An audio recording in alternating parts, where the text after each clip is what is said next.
As a publisher and cost cutting, of course, we'd love to go all digital. Galleys are expensive to print, but they are beloved by influencers, and they will absolutely always prefer the physical galley, physical book, finished book. They love a shelf trophy, as they call them. And the thing what we're finding too with this new generation of readers is that they are edition agnostic in the sense of they will almost get every edition of the book. They will get the ebook, they will get the audiobook to listen to as they're reading the ebook, and then they'll get a physical copy for their shelf. So it's fantastic, that's great, but it's such an interesting interactive way that they're interacting with all the books. Gone are the days where people are stuck to their ebook. They only, read ebook, that's all they read. Now it's anything. If it's almost like whatever first edition they can get a hand on, that's what they're going to start with, and then they'll just switch to something else as they become available. Welcome to the Stark Reflections on Writing and Publishing podcast. There has never been a better time for writers. More information, options, and opportunities are available to you, but navigating these requires insight.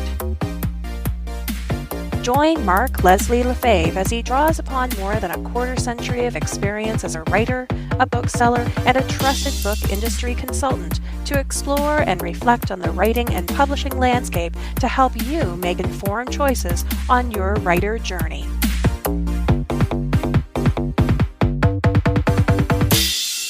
Hello, Reflectives, and welcome to episode 380 of the Stark Reflections podcast. This is your host, Mark Leslie Lefebvre. In today's episode, I have an interview with Brianna Wodabek.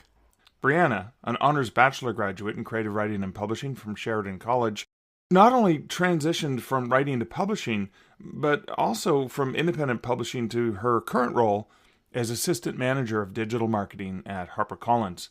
We talk about her love for books and writing and story, an amazing acquisition she shepherded in, all because of a book and an author she was passionate about as a reader, and so much more. And that interview is coming up later in this episode, but first, let's hear a word about this episode's sponsor. This episode of the Stark Reflections podcast is sponsored by the book co-authored by my colleagues Maddie Dalrymple and Michael Aron, From Page to Platform, How to Succeed as an Author-Speaker. Books have the undeniable power to change lives. The right words at the right time within the hands of the right reader can move hearts, shape minds, and alter the world. I'm sure that as an author, you're not only already aware of this special magic, but that you've worked at mastering the art of storytelling when it comes to placing words upon the page. But what about the ability to transform that same dynamic dance with words to captivate an audience from a speaker's platform? That's where From Page to Platform, How to Succeed as an Author-Speaker comes in. It captures that journey and more, providing you with all the tips, strategies, and encouragement you need to become a great speaker. I know I wish I'd been able to get my hands on a book like this all those years ago when I first started speaking. Maddie and Michael would not only have saved me a lot of angst and pain, but they would have reminded me that I wasn't alone. And you can find a link to this book in the show notes at starkreflections.ca. And I do have a forthcoming interview with Maddie and with Michael, as well as a special treat for patrons that I dropped in just a few days ago that we'll talk about in the comment section. And for comments, over on Twitter /X, Edwin Downward says about episode 379 with Dre Baldwin. Slowly working through my podcast queue since this knee issue has wiped out my commute and errand time. Even after culling a few shows as being on the tryout list, it only took me an extra 5 days getting to Stark Reflections. What do you want and why do you want it? The cornerstone question asked by Dre Baldwin in his interview with Mark. Questions I've asked in the past and need to ask again and again in the future. Thank you for the comment, Edwin. So sorry to hear about your knee issue, but I'm proud and honored that I made the cull. That when you were culling podcasts, you kept me on your listening list. So I do greatly appreciate that. And it is so important. What do you want and why do you want it? Which we did talk about with Trey in that last episode. But yeah, it's something I asked myself in the past, and I'm glad you mentioned that because we continue to ask the question over time, because priorities change, goals change, ideas change as well. And what you want may have changed. I started writing 40 years ago, and what I wanted initially was just to have a story published, and that has changed over time. So thank you, Edwin, so much for your comment. And over on Patreon, Katie Cross commented on my share of the video interview, the aforementioned video interview I'd mentioned of Maddie Dalrymple and Michael Aron. They are coming up in a near future episode of the podcast, but I was so excited when I got a chance to talk to them. It was such a fantastic conversation with two people I admire so much. I wanted to share it, so I dropped the video, unedited, sort of, because I do edit the audio and cut out some ums and ahs and stuff like that for the podcast, but a mostly unedited video for my patrons over in the Patreon feed at patreon.com/starkreflections. And in any case, on that, Katie said, Michael is such a classy, awesome guy. I'm excited to meet Maddie too and read their book. Sounds amazing. Katie, yeah, you have met Michael. He is such an amazing, classy, he is everything and more. He's all that in a bag of chips. He is an amazing guy. Maddie's amazing as well. And I'm so glad that you're going to get to meet her as well. I'm assuming we'll probably see you in November at Author Nation in Vegas. And I'm looking forward to seeing you because, Katie, you're also classy and all kinds of awesome. You inspire me all the time. That's it for comments. You can leave comments we're on YouTube, on the YouTube channel. You can leave them at starkreflections.ca. You can @ me on social media. You can message me directly, Mark, at markleslie.ca. I love the comments because it does remind me this is part of a community. We're all in this together. Yes, I'm the one blah, blah, blahing and interviewing some amazing people and sharing them with you. But I love to hear your reflections and your thoughts on the content, on the great guests that I have on this podcast. And as mentioned, Katie commented over on Patreon, and that is where folks who want to support this podcast can support the podcast at patreon.com/starkreflections, where for $1, $3, or $5 a month, your choice, doesn't matter. You get the same content regardless of how you want to sponsor it. So, even less than a cup of coffee a month, you can get access to additional material that I do provide to my patrons. I will be, of course, providing some more in-depth details about the costs and analysis of the Kickstarter I just ran. And that's coming up as well. And I want to welcome to the wonderful family of patron supporters, Angelique Fons. Welcome, Angelique, to the patron community. Thank you so much for becoming a patron. Let me know if you're having trouble accessing the additional audio-only content. I did just a couple weeks ago add, I can't even remember what I added now. It was something that I thought was important for you. I think I mentioned it in the last episode. But welcome to that community, Angelique, and everyone who supports the podcast over at patreon.com/starkreflections. Now let's roll a little bumper, because, bumpers are fun, and we'll do a personal update. The DreadCon horror-themed full-day con that took place here in Waterloo, Ontario on Saturday, the 14th of September, was absolutely fantastic. I ended up booking a full-size 10x10 booth. So I had an 8-foot table, a 6-foot table, a 4-foot table. Barnaby Bones, my skeleton, was there with me with all kinds of stuff. I got new tablecloths. I had all kinds of levels and spaces. I actually had enough space for one of the first times at these events to actually get almost all of my books on display. Almost all of them. I mean, I didn't bring in all of the anthologies that I'm in and stuff like that. But it was an absolutely fantastic day. And I sat on a really fun panel talking about real horror and how I do write true ghost stories, but also how fiction authors can incorporate real horror into their horror stories as well. And I sold a ton of books. I actually sold out of Haunted Hamilton. I've ordered some more via my local independent bookstore because I love supporting that business. It's a great collaboration we have.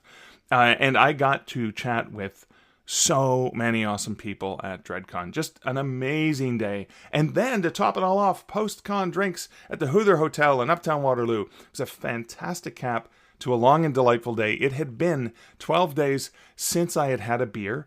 I've been suffering from gout, so I was off the alcohol while that flare-up was reducing, avoiding red meat and the whole bit. But it was like that beer tasted so amazing after such an incredibly long day, and hanging out with some really awesome horror writers and peeps as well. So that first beer went down really, really well. And so I'm other updates. I'm flying to Brookings, South Dakota for the South Dakota Festival of Books, put on by the South Dakota Humanities Council. Thanks to Mickey, at Creative Edge, for booking me into this conference. I'm really excited. I'm going to be doing a presentation on the 7 Ps of publishing success. I'm going to be doing some one-on-one office hours, consulting with writers who are looking for publishing advice, writing advice. And I'm going to be sitting on a panel talking about my work as an anthology editor and collecting stories for books like that. And I'll also be signing copies of my urban fantasy novel, Only Monsters in the Building, at 2 different mass author signings that they're doing as part of this exciting weekend in Brookings. Never been to South Dakota. I'm so looking forward to visiting there. And even better is I'm going to be flying there on Thursday the 19th with my friends and fellow Canadian authors and authors who have mentored me, and I'm so lucky to count as friends, is Robert J. Sawyer and Ado Van Belkom. Rob's been a longtime mentor of myself. Ado has inspired me in incredible ways. In fact, I actually published the 25th anniversary of his first story collection, Death Drives a Semi, because as a bookseller, when it first came out, I could not hand sell it enough. I love this book. It's my version of Ray Bradbury's The October Country, which is the kind of book that you read and you love it so much you want to become a writer. You want to write stories as good as that. And I was sad it was out of print, so I'm like, Ado, let's do this. Let's get your book back and do a 25th anniversary edition, for which Rob wrote the original introduction, but he updated his introduction and we added some new content as well. Anyways, it's gonna be great to be hanging out with those guys in South Dakota. Now, I've also made some progress on the forthcoming October launch for the horror story collection, One Hand Screaming, which is releasing Tuesday, October 1st. So exciting, just in time for the Halloween season. Although, let's be honest, the Halloween season starts at the end of August for me. Well, let's be honest, it starts November 1st for the next year. It never really leaves me. But the book launch is going to be taking place. The official book launch will be taking place on October 2nd in the evening of 2024 at Counterpoint Brewing, along with the tie-in beer that's coming out with this book, collaboratively brewed by Stark Publishing and Counterpoint Brewing, One Hop Screaming. Now, this past Monday, I met with the owner and brewer, Graham Kobayashi, at Counterpoint Brewing, and we started the brewing process where I got to pour in the hops and mix in that first phase of the brewing. We got lots of video chatting about that, as well as pictures of me pouring the hops in, video stirring it. It was such an amazing, such a thrilling process. I can't wait to get my hands on that beer. And I've also booked several other signings and speaking events, including an Ottawa launch on Thursday, October 10th at the Spaniel's Tail Bookstore, a great independent bookstore in the neighborhood that my best buddy Steve lives in. So I'll be able to stay with him when I go for that. Now, I'm also in talks with the owners of Little Ghost Books in Toronto to determine some sort of reading or signing there. I had a great chat with them at DreadCon in Waterloo this past weekend, but they're booked up for October, but because they're already a horror-themed shop, like with most bookstores, they want to do that kind of stuff in October, but Little Ghost Books is a horror-themed bookshop, so we can do that one anytime, so November, December, whatever. So I'm looking forward to doing that sort of Toronto event with the book and the beer tasting, I think, because they can get a special license, because they have collaborated with Graham at Counterpoint in the past.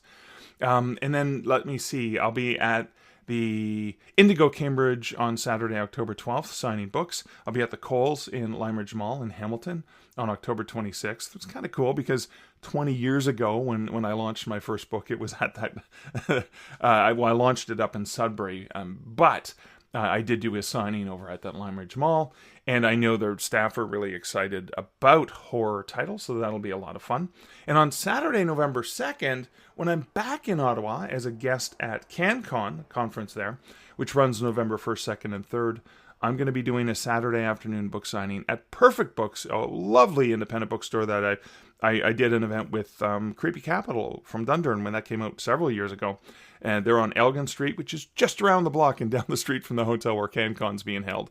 So I know my schedule for CanCon is there's some vacancies on the afternoon on Saturday. So I'm going to pop over to Perfect Books, and they're going to have copies of Creepy Capital as well as One Hand Screaming that I'll be able to sign. Perfect Halloween books that people might want to check out. And on October 29th, I had a meeting with the owner and manager at Arabella Beer Park. On October 29th, we've planned out an evening of spooky fun at Arabella Beer Park, where potentially it's going to be called Books, Beers, and Booze, and that's booze spelled B-O-O-S. Haha.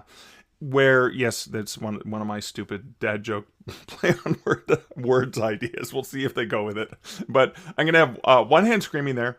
And they're going to have a keg of One Hop Screaming, which they're going to be tapping, especially for that night for this event. They do have 26, 23 odd craft beers always on tap, and so they'll be tapping One Hop Screaming. I'm going to be sharing some true ghost stories, from some of my true ghost story books from Dundurn. I'm going to read a bit from the book One Hand Screaming, something very short, and do just a bit of a talk about writing spooky tales. But they're also going to have some fun Halloween-themed trivia. They're going to have door prizes, tarot card readings, and we were talking to the chef, spooky-themed limited menu of food items available for sale. And at both the brewery launch early in the month and this sort of Halloween week event at Arabella Beer Park, there's going to be a book and beer special. Now, the book sells for $24.99 Canadian, and the beer sells for $10. But people can get a book and a beer for $30 and save $4.99. Wow, books and beer. Who could ask for more? Well, maybe a spot to sit and read the book while drinking the beer. That's what we could ask for. Anyways, that's it for my lengthy... See, I didn't say I was going to have a short update this week. That's it for my lengthy update. But I am so excited to share with you this conversation with Brianna. Now, I met Brianna through my role as an advisor on the professional advisory committee for Sheridan College's honors degree program in creative writing and publishing. I was the advocate in that group over the years of making sure authors were being made aware of digital and the advent of what's happening in DIY and digital publishing as additional options for authors. And Brianna and I were part of an event with some students there because she's a graduate, very successful graduate from, I believe, the very first cohort coming through. And she's got a fantastic role at HarperCollins, U.S., even though she is Canadian, and we talk about that remote work. But it is a fantastic interview with Brianna, her passion for books, how she got a fantastic deal launched, even though she's not in acquisitions. And we talk about so much more, and that's coming up after this next bumper.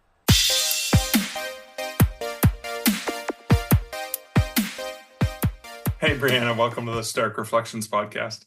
Thanks so much for having me, Mark. Well, it's great to get a chance to chat with you in this less official capacity, because the last time we were chatting, it was more in line with a Sheridan related activity. Right. But so I've already at the beginning of the podcast already read your biography, so I know a little bit about you. But I am curious about your desire to be in this writing and publishing industry. Where did all that start? Yeah, I mean, we can go back as early as we can. I've always been a reader. I've loved writing, but I always knew I wasn't a journalist. And at the time, the only programs in that kind of industry was journalism, and there wasn't anything available for creative writing or publishing. And I do find publishing industry is kind of an enigma. Books appear on shelves and you don't really know how they get there and who's a part of this process and how do you start to even, reach into that world, until I found that there was a brand new program from Sheridan College called Creative Writing and Publishing, which brings together both sides of these incredible industries. And as soon as I saw that, I knew that's exactly what I wanted to look into and really explore to see if that's exactly what I was thinking of. And it turned out it would be. Wow. So was this the first post-secondary institution that you went to? Officially as a degree, I had done a 1-year program at Sheridan previously for performing arts, and Okay. then I took some time off and performed at Second City for a couple years and had some. I didn't even know that. That's intriguing. So theater, stage, that kind of stuff, right? Yeah, absolutely. Improv, sketch comedy, all of that, which absolutely helps in my career now when I'm pitching to sales, when I'm pitching books and pitching to influencers. It absolutely does help. So highly Wow. recommend improv training. Oh wow, that is so cool. I know that's what a what a great crossover for leveraging those skills, right? Yeah. Because improv, of course, in a meeting, in a business meeting where you're trying to convince the marketing team to focus on your book and to spotlight it in this way, you really have to leverage some of those skills. That is amazing. I didn't know that. That's really cool. It's an extra bonus. Cool. Yeah, it's really helped. I recommend anyone in corporate or anything, go take an improv class. It really helps and help you think on your feet, helps you pivot in meetings or anything. Gives you the confidence to speak with authority, which really does help in many Right. situations. So you had mentioned that, yeah, when I was applying to get into university many, many moons ago, it was journalism that attracted me to Carleton University. I thought, well, okay, I want to be a writer. I guess journalism's the only thing. And lo and behold, I found out, no, it's not the kind of writing I want to do. But I didn't have that. So this is a newer program at Sheridan. Can you talk about like how did you find out about it? And I guess I think it's obvious what interested you, but let's talk a little bit about that. Yeah, I think it was a CBC article at the time that kind of announced this program. And then I kept up the Sheridan website and refreshed it almost every day for Oh almost a wow, year until really? they finally announced it. And we applied. They had, and you had to submit a portfolio at the time of your writing samples. And Yeah, it was a really robust application process, which was kind of really great for a brand new program. right, And I was lucky enough to get into the first round. And I think what really drew me into, because ironically, I wanted to go the writing route when I first applied to the program. right. Publishing was interesting, but I wanted to be a writer and explore that with, formal training.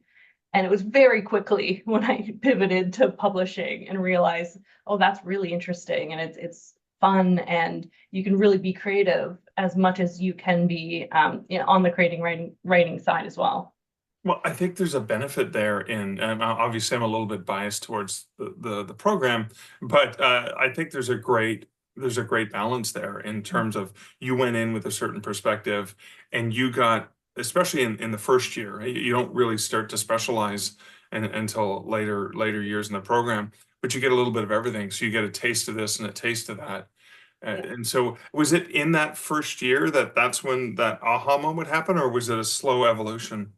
It was pretty much in the first year. I was able to secure an internship in my first year with a small publishing house in Oakville. Okay. And that was all publishing. And I was wearing all the hats of the house and I was doing everything from cover design to editorial to accounting to distribution to everything. And I could really get a taste of what I liked doing. But that's also when I went, this is exhilarating. And I absolutely love publishing and having a hand in the author's journey and just being able to be alongside them and watch them get their book baby out in the world. I love being able to be a process and part of that. And it's such an honor. And it's something that even, many years later, I don't take for granted because Right. it's Yeah. unique and every author is unique and it's always going to be exciting. Now, I don't know if you want to talk about what the publisher was that you first interned at, but I remember my very first experience. I think it was it must have been the early to mid 90s, where I was visiting a small publisher in a similar, somewhere between Toronto and Burlington. So somewhere in one of those warehouse spaces with an office in the front, and that was where the publisher did their work and shipped the books out of. Yeah. And I remember just being so overwhelmed when I went in. Now I was editing an anthology for this publisher. So I knew what the slush pile looked like that I received Mhm. as the editor of this anthology, but I didn't know just how many submissions were coming in every day. I mean, I walked in to their office, and there were boxes of manuscripts that he's just gotten delivered from the post office, and there were piles of manuscripts and letters, and again, this was before digital submissions was even a big thing. And I just remember thinking, oh, it's even not worse, but it's way more work than I thought. So you talked about wearing those hats, because especially at a small press, it's not, oh, I'm the publicity department, or I'm the whatever, I'm the sort of developmental editor. It's like you wore pretty much all the hats. So that was also a crash course in publishing there too, right? Yeah, it absolutely was. And I quickly figured out which parts I really enjoyed and which parts I didn't quite so enjoy. And so when I moved on and started at my official internship through the program, because there is an internship in your fourth year, I believe. Right. I worked at a wonderful press in Hamilton called Woolsack and Wynne, and that was my official internship, and I absolutely love them. And to this day, I still am in contact with them, and they have just incredible titles, and the team there is fantastic. And there I got to delve a little bit more into the marketing side of things and publicity side of things, while still helping with editorial. But that's when I kind of really got to have fun with the creative. And it was also during the pandemic too, so trying to find unique ways to talk about our books. And community is a big thing in Hamilton, and trying to find unique ways to speak to the community still when we had to lock our doors and make sure no one could come into the office.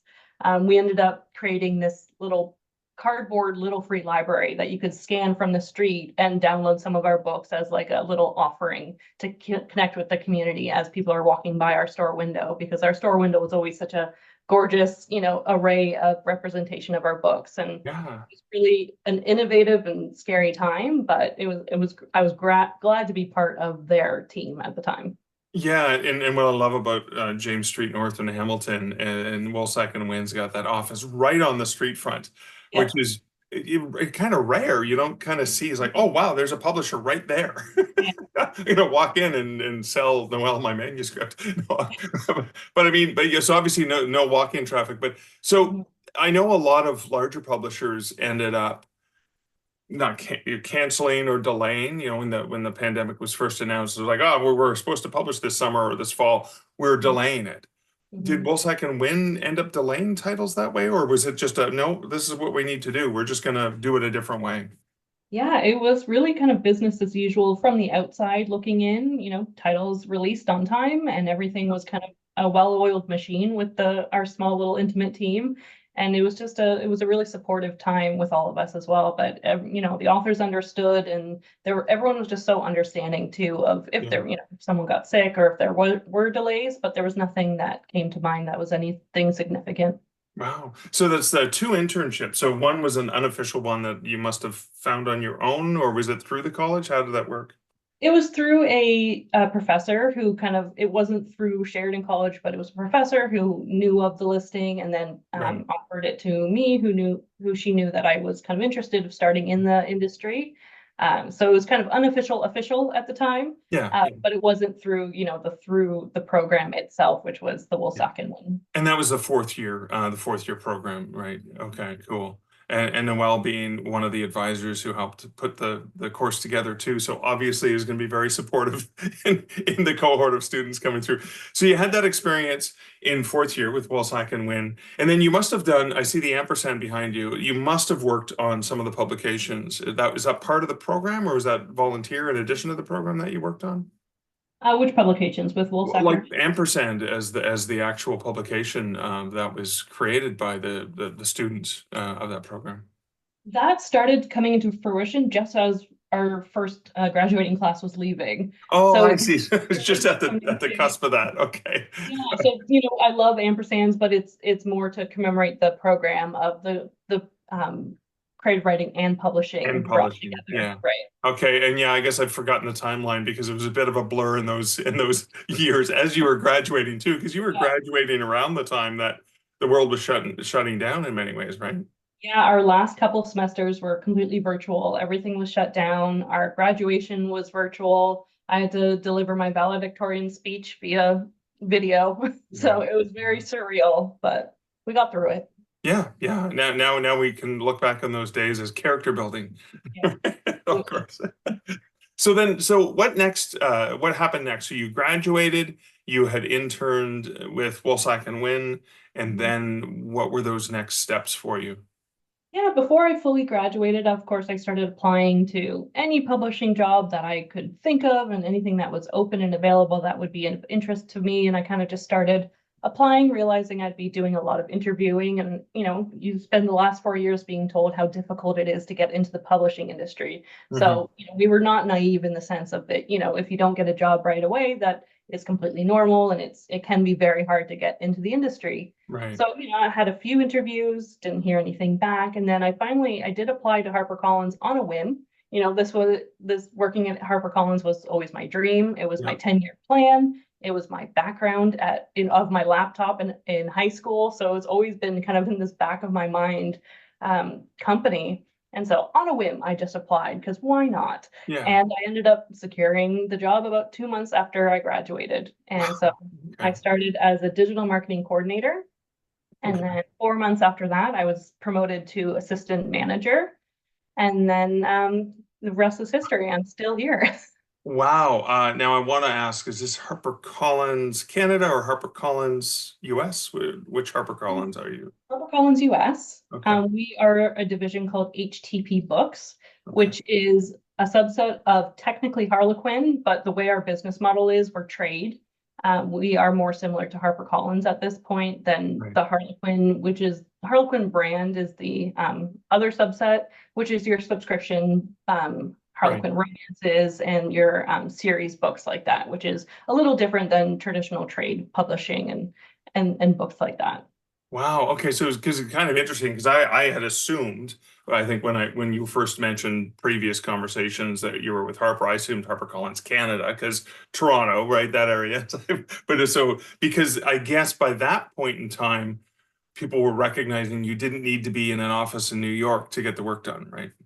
Yeah, I think this division has always been there. In the before times, they talk the about HTTP was online for some reason. yeah, yeah.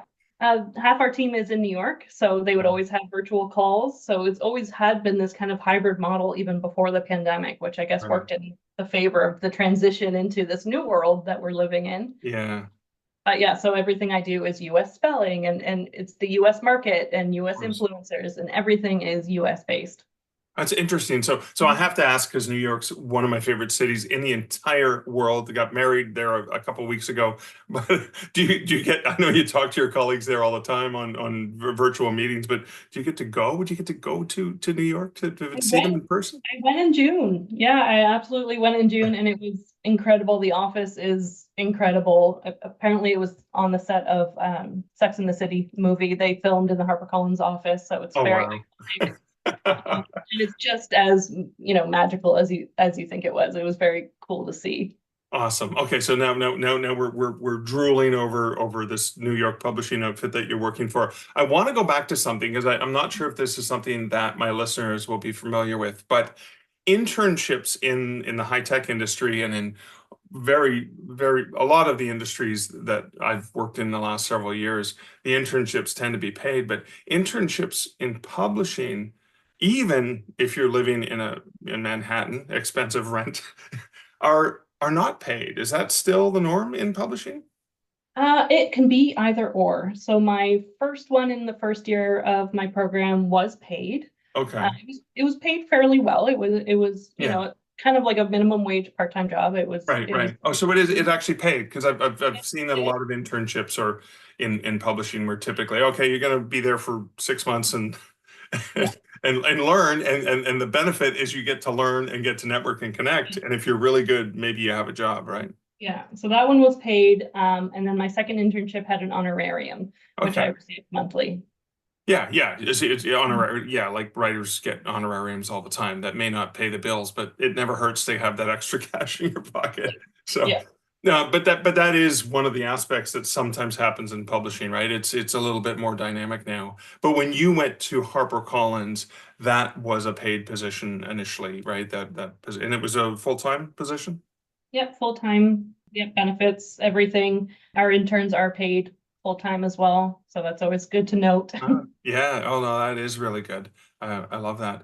Okay, so at Harper, in that secondary role that you moved into. What was a typical day like for you?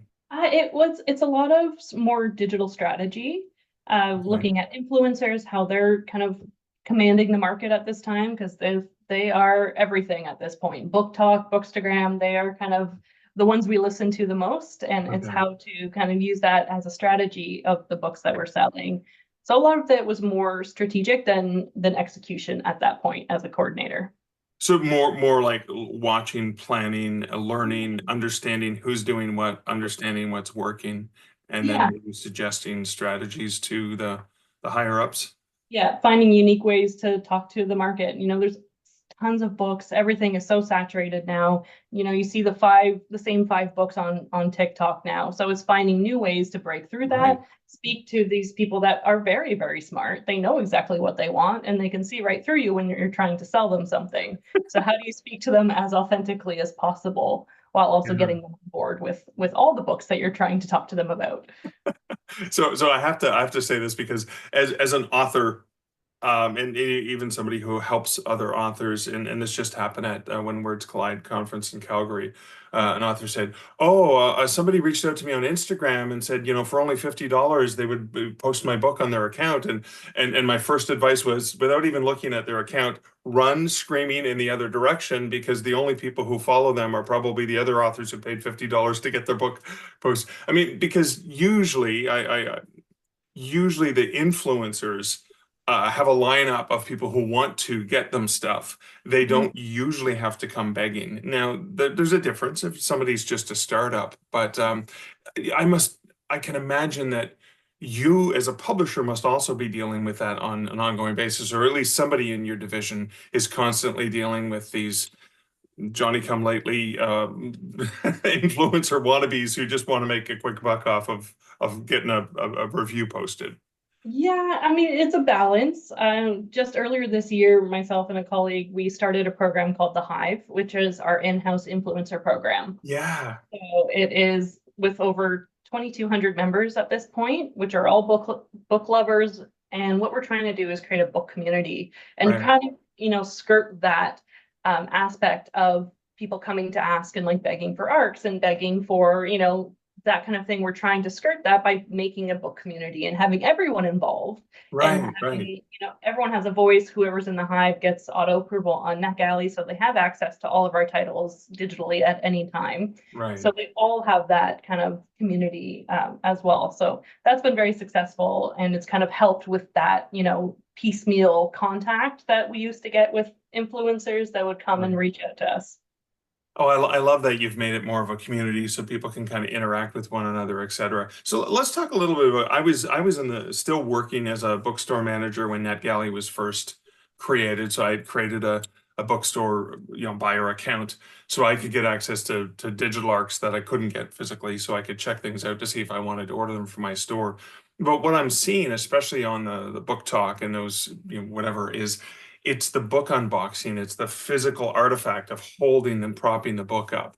And, I mean, it seems like we've had more access than ever before digitally, and yet, and even my son, who grew up when I worked at Kobo, had to have access to any book he wanted that was available in their catalog, but still wanted to go to the bookstore and wanted to touch physical books, and is still a physical book advocate, Yeah. even though he grew up in a more digital environment. Is that something that, I mean, I imagine when you're looking at the budget, you're like, okay, NetGalley, it's easy. We can give out unlimited, not unlimited, but unlimited copies to the right markets, so we can get influencers and readers and buyers reading. But then you get those physical copies that are just so coveted. Yeah. Is that true, the way I feel about the industry? Yeah, that's exactly right. As a publisher, cost cutting, of course, we'd love to go all digital. Galleys are expensive to print, Yeah, but they are beloved by influencers, and they will absolutely always prefer the physical galley, physical book, finished book. They love a shelf trophy, as they call them. yeah, They like, and the thing what we're finding too with this new generation of readers is that they are edition agnostic, in the sense of they will almost get every edition of the book. They will get the really. ebook, they will get the audiobook to listen to as they're reading the ebook, and then they'll get a physical copy for their shelf.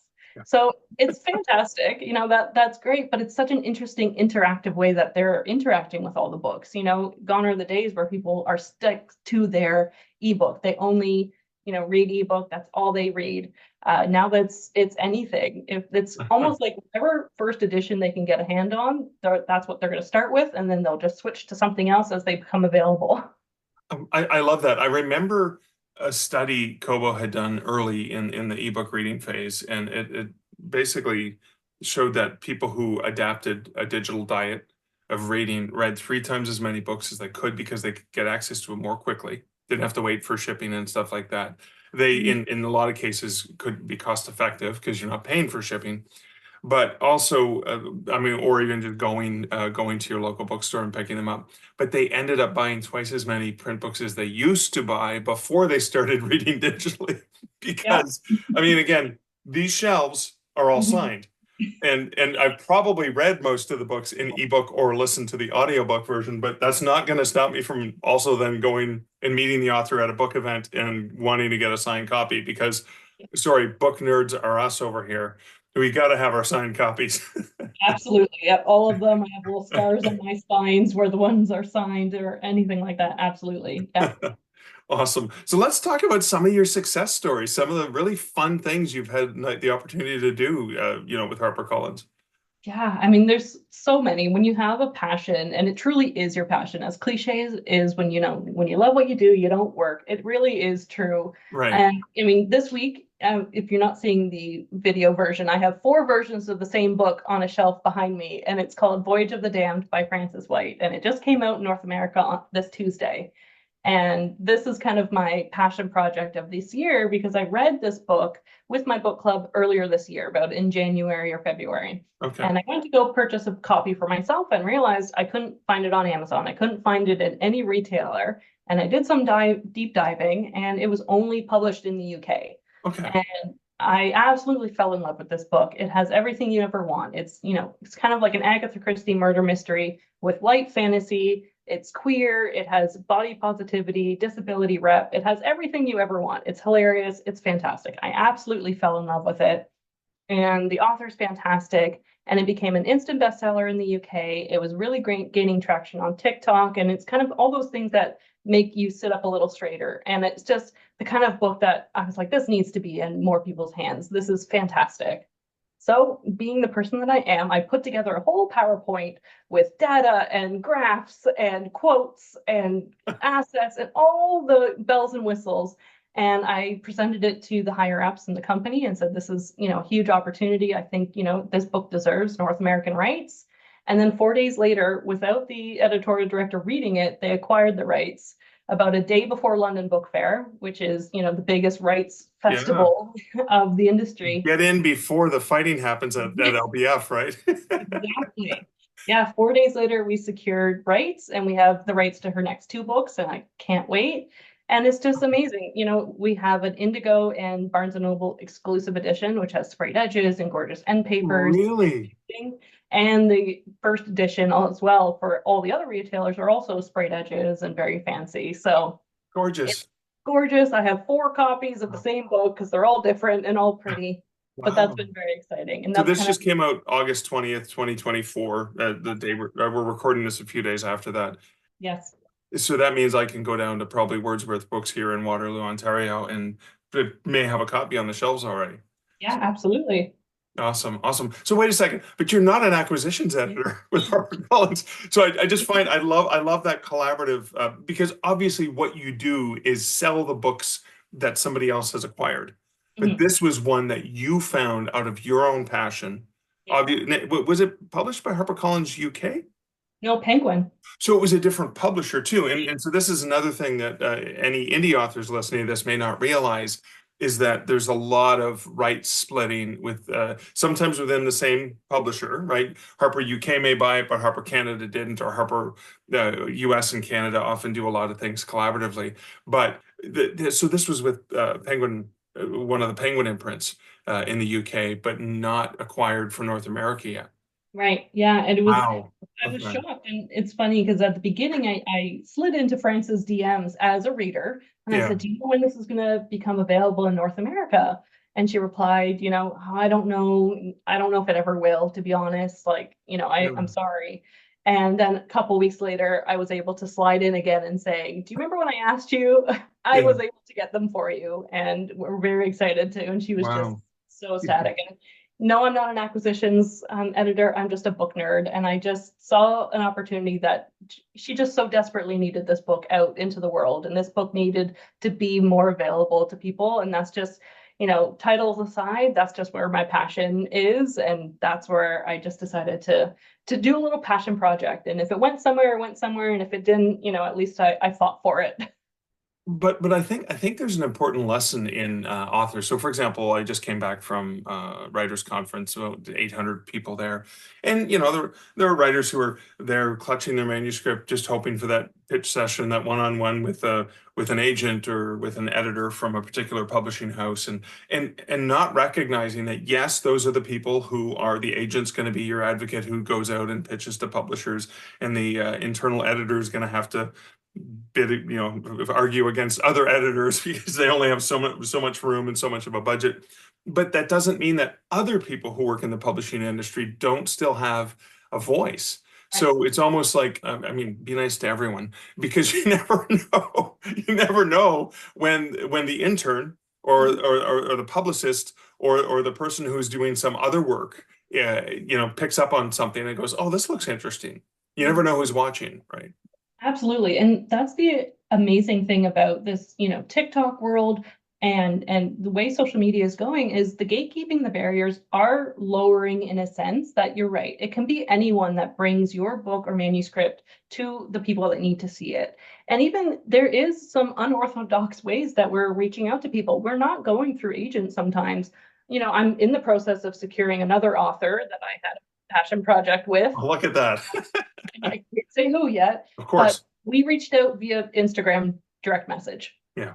As you introduce yourself and you give your proper email, but it's just through a DM, and it doesn't seem as official. And it's interesting. I saw this Reddit thread that it was an author saying, I have this publisher in my DM and they reached out to me. Is this real? And a lot of people are like, yeah, that's what we're doing these days. And that's how we're having to get in contact with you. And if you don't have an agent, we're going to just message you, and it's real.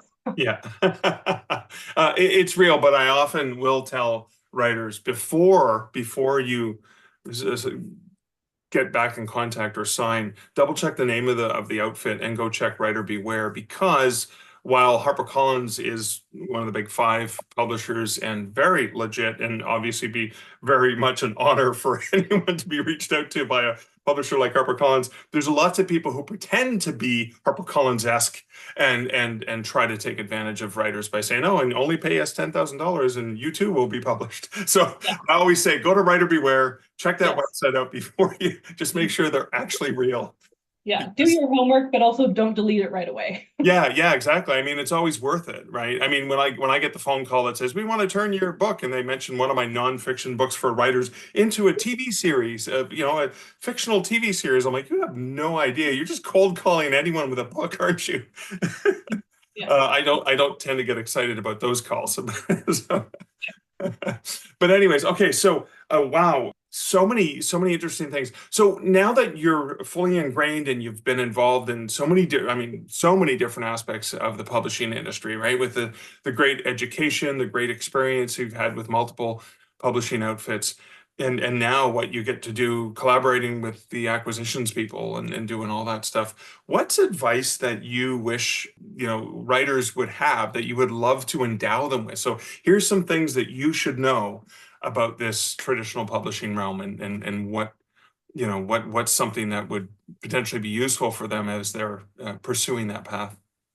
I think it's the sense of just kind of like you said, you don't know who's watching. And I think it can be very discouraging of consistently submitting your manuscript and not hearing back and everything, but just stay with what you're doing, because you never know who's watching. As we all, it's a love-hate relationship we all have with TikTok or social media, but that is a big player these days, and it's having a presence. In the olden days, it was if a nonfiction author had a large following, that was important, but a fiction author, it wasn't as a big of a deal. Now it's not the same anymore. It is a large factor of having a presence, but it's more in the sense of how can you engage with people? Do you understand how to speak to readers and being able to speak to the people that your audience that you would like to connect with?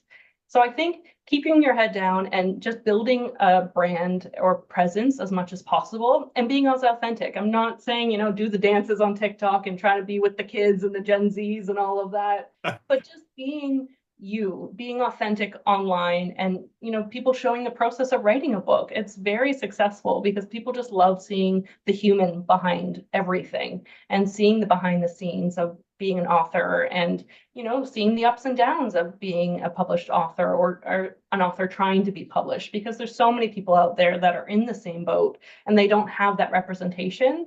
And I think that also does really help, and that'll just give you something to keep your mind on as well as you're going through this journey. Awesome, Brianna, excellent advice. Thank you so much. Is there anything that I mentioned previous to the interview that I said, oh, we should talk about this, and I completely gotten all sidetracked and excited that I've forgotten about? Was there something else that we wanted to cover that I missed? Nothing that I can think of off the top of my head, no. Okay, cool. I think we did cover all the bases. I can't even read my squiggly notes that I'm looking down at here. So I want to thank you for your time. Can you please let my listeners know where they may be able to find this passionate book lover online, like maybe some of your socials, or where they can find out a little bit more about, HarperCollins, et cetera, any of the links that you want to share? Yeah, absolutely. I mean, I'll start with, you can get Voyage of the Damned by Frances Wade at Indigo, at Barnes & Noble, at any of your indies, or online as well. I'm on social media on Instagram. It's kind of a weird handle, but it's Brianna MWOD. I'm there on social media sharing kind of just my life as a scrapbook. But yeah, check out HTP Books on Instagram, and that's where everything new and exciting. We just had a brand new cover reveal for more collector's editions coming out for The Lost Apothecary by Sarah Penner, and that's very exciting. Oh my goodness. That's the new trend in the industry, is the prettier the better. And the beautiful, yeah, those gorgeous books. Wow. Yeah. Oh, that's exciting.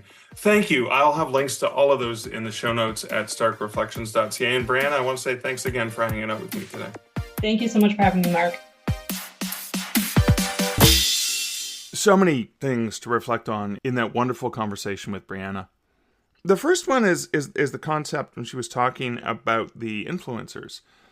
Owning more than one edition of a book. I thought I was the only one who did that. There's the signed one, and then the one I read. And I often will read on my Kobo, the ebook on my Kobo. I'll often listen to the audiobook, but then I want a signed copy, and I want special copies. And with Kickstarter, I have, for example, I mentioned Katie Cross earlier in the comments. I have a gorgeous, absolutely gorgeous signed copy of one of her most successful first books in series, and I'm just so thrilled that I have this just gorgeous book on my shelves. Anyways, but this is important, because what this means for authors is as things have continued to grow and options and opportunities have continued to grow, think about what that means for us. Consider special editions, and the book is art, which is something Joanna Penn's been saying for a long time, even though she's a huge digital. Whoa, Mark can't speak. Mark need more coffee. Even though she's very digital, she's been talking about the book as art, and I know that from my ghost story books with Dundurn, for example, is the people want them as a souvenir. They want the physical copy. They go on a ghost walk, and the ghost walk shop, for example, down on Elgin Street in Ottawa, sells Creepy Capital, even though a lot of the stories are very similar, or the same stories, are obviously a different approach to it. But they want that souvenir. They want that physical aspect. So then I think about, with communities and Patreon and Kickstarters and stuff like that, getting your hands on limited editions, updated volumes, special editions, special arts. I mean, it's what I did with One Hand Screaming. There's the regular trade paperback edition, but then there's that special limited faux leather bound slipcased edition with unique art that's inside, color art, etc., etc. And it's very limited. I said I will not print more than 100 copies of that, and so that's going to be very limited availability. But I think about how how different collectors, how different fans, how different influencers want to leverage multiple copies of books. And that's an important thing for us when we think about ourselves and our author brand and our engagement with that community. So critical. And look at how that community, this is a second reflection, Brianna, as a reader member of an author community, that led to an acquisition. And this is something really important. We talked about it. I want to reflect on it again because I think it's so important, is that is you're always on stage, people are always watching you, and that's your level of professionalism, and that's your level of engaging with your community, and you never know. She is not an acquisitions editor, and yet she was responsible for getting a fantastic deal for an author with the publisher she works in. And that is often how the publishing industry works. Yes, acquisitions, editors, and agents do an amazing job and curate and do all kinds of stuff, but they pay attention to, they listen to people, they talk to others, they hear, oh, tell me about that book, and then they go seeking them sometimes. So everyone's potentially the person you're pitching to. Not saying you should be a salesperson and pitching your book. I'm saying you should be professional and consider how you are treating others with respect and courtesy and compassion, etc., etc. But, and this is the third part of the reflection, is Brianna's amazing advice. While you're doing this, make sure you're being your authentic you. I mean, unless you're a real jerk, then you're sorry, can't help you. But being your authentic you. And how important that authenticity is to your brand is the things that you're passionate about, the things that you're really interested in, and doubling down on that humanity, doubling down on that authenticity of who you are. I know, because I've heard from people who listen to this podcast, that because I share not only great, fantastic guests like Brianna, as well as reflections, like my take on what I learned or what I was thinking about when I finished listening to the interview, but also that I share so many personal insights, and not just the good things, not just the things that have gone well for me and I'm excited about, but I share my mistakes. I share my missteps, and I approach it with a humility as well. And I think that, and I'm just turning the mic on and talking, basically. So yes, there's always some curation, and there's things I don't share, but that's me. That if you know me, if you've met me, I'm pretty much just being myself. Yeah, okay, I'm swearing less. I don't really swear on this podcast, but I may say curse words when I'm not. But again, I'm curating myself to the audience, and of course, I do focus on other things I'm passionate about. But I don't get into beer that much, and Spider-Man and the other things that I'm really passionate about that fall outside of this realm, because I know my audience here is creative people and writers who are interested in learning more about mostly the business of writing and publishing. So I do my best to focus on things that I think will either be directly related to that, or at least adjacent enough that you can extrapolate some cool information there. Anyways, that is a long rambling reflection, but I am always curious as to what you're thinking about when you're listening to these great interviews. So do share. You can leave a comment over at starkreflections.ca or tag me on social media, etc. Let me know what you're thinking about the episode. And if you like this episode, one of the best things you can do is leave a review, or better yet, share this episode with someone that you think would really value it, that would really get something great out of it. That's one of the best things you can do for me, for my guest, Brianna, as well as for yourself, because doesn't it feel good to give to other people? But that does really help, and I do appreciate that, and I do appreciate you. Thank you for listening. And so, without further rambling, this is the end of episode 380 with Brianna Wodabek. And until next week and next episode, this is your host, Mark Leslie Lefebvre, wishing you, dear writer, great writing and good Stark Reflections. Thank you for listening to the Stark Reflections podcast. You can find show notes for each episode at starkreflections.ca.